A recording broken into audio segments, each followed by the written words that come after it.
سلام دوستان، من حمید هستم و اینجا نشانه ها را دنبال کن. بیایید این کلیپ رو با هم ببینیم.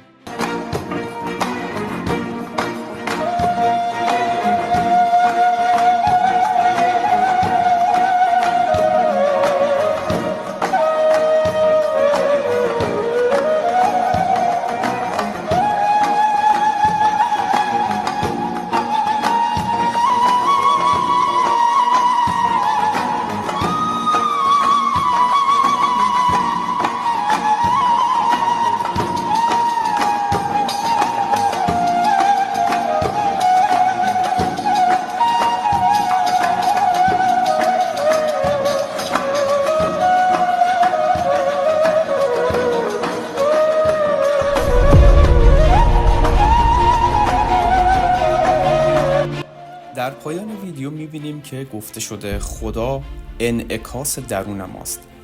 این حرف از نگاه قرآن اشتباهه. خدا در سوره شورا آیه 11 میفرماید لیس کمثله شیء، هیچ چیزی شبیه او نیست. و در سوره اخلاص میفرماید الله الصمد، یعنی او بی نیاز مطلق است. اگر بگیم خدا انعکاس ذهن ماست، یعنی خدا ساخته انسانه، اما حقیقت برعکس اینه.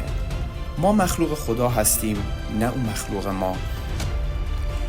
و در سوره قمر آیه 16 الله سبحانه می‌فرماید و نحن اقرب الیه من حبل الورید، ولی این نزدیکی مکانی یا انعکاسی نیست، بلکه نزدیکی علم و قدرت خداست. در پایان باید گفت که خدا انعکاس درون ما نیست، او خالق ماست و اگر قلبمون پاک بشه نور او رو بهتر می‌بینیم.